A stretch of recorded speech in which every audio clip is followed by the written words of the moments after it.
ಆಸ್ತಿ ವಿವಾದದ ಹಿನ್ನೆಲೆಯಲ್ಲಿ ಮಗನೇ ತಂದೆಯನ್ನು ಹತ್ಯೆ ಮಾಡಿರುವಂತಹ ಘಟನೆ ಮಂಡ್ಯ ಜಿಲ್ಲೆಯಲ್ಲಿ ನಡೆದಿದೆ. ಮಂಡ್ಯ ಜಿಲ್ಲೆಯ ಮಳವಳ್ಳಿ ತಾಲೂಕಿನ ದಳವಾಯಿ ಕೋಡಿಹಳ್ಳಿ 72 ವರ್ಷದ ಚಿಕ್ಕಪುಟ್ಟೇಗೌಡ ಹತ್ಯೆಯಾಗಿರುವಂತಹ ವ್ಯಕ್ತಿ.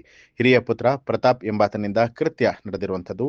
ಚಿಕ್ಕಪುಟ್ಟೇಗೌಡ ಜಮೀನು ಬಳಿಯಲ್ಲಿ ವ್ಯವಸಾಯ ಮಾಡುತ್ತಿದ್ದಾಗ ತಲೆ ಮೇಲೆ ಕಲ್ಲನ್ನ ಎತ್ತಾಕಿ ಘಟನೆಯ ಬಳಿಕ ಆರೋಪಿ ಪ್ರತಾಪ್ ತಲೆಮರೆಸಿಕೊಂಡಿದ್ದಾನೆ. ಸ್ಥಳಕ್ಕೆ SP Mallikarjuna Baladandi, circle inspector Shridhar ತನಿಖೆ ಕೈಗೊಂಡಿದ್ದಾರೆ. ಹಲಗೂರು ಪೊಲೀಸ್ ಠಾಣಾ ವ್ಯಾಪ್ತಿಯಲ್ಲಿ ಪ್ರಕರಣ ದಾಖಲಾಗಿದೆ. ಕೃಷ್ಣಗೌಡ ದಳವಾಯಿಕೋಡಿ ಮಾಜಿ ಗ್ರಾಮ ಪಂಚಾಯತಿ ಅಧ್ಯಕ್ಷರು. ಈ ದಿನ ದಳವಾಯಿಕೋಡಿ 10ವರೆಗೆ ಮಗನಿಂದಲೇ ತಂದೆಯ ಒಂದು ಹತ್ಯೆಯಾಗಿದೆ ಅಂತ ಮಾಹಿತಿ ತಿಳಿದು ನಾನು ಸದಾ ಈ ಸ್ಥಳದಲ್ಲಿ ಇದ್ದೀನಿ.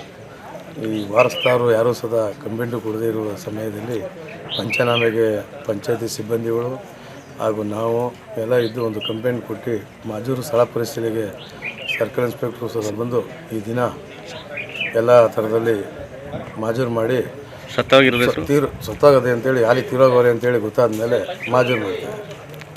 ಮಾಡಿರ್ತಕ್ಕಂಥವ್ರು ಮಗನೇ ಮಾಡೋರೆ ಅಂಥೇಳಿ ಸ್ವಂತ ತಮ್ಮನೇ ಸದಾ ಮಾಹಿತಿಯನ್ನು ತಮ್ಮನ ಹೆಂಡ್ತಿನೇ ಸದಾ ಪೊಲೀಸ್ಗೆ ಮಾಹಿತಿ ಕೊಟ್ಟಿರ್ತಾರೆ.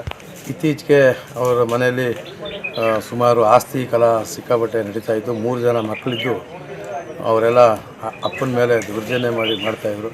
ಬಟ್ ಇದು ವಿಕೋಪಕ್ಕೆ ತಿರುಗಿ ಇವತ್ತು ಈ ದಿನ ಅವನ್ನ ಸ್ವಂತ ಮಗನೇ ಬರವರಿಗೆ ಹತ್ಯೆ ಮಾಡೋರೆ ಅಂತೇಳಿ ಸ್ವಂತ ತಮ್ಮನೇ ಸದಾ ಹೇಳಿಕೆ ಕೊಟ್ಟಿರ್ತಾರೆ. ನ್ಯೂಸ್ ಅಲರ್ಟ್ ನಿಮ್ಮಿಂದ ನಿಮಗಾಗಿ.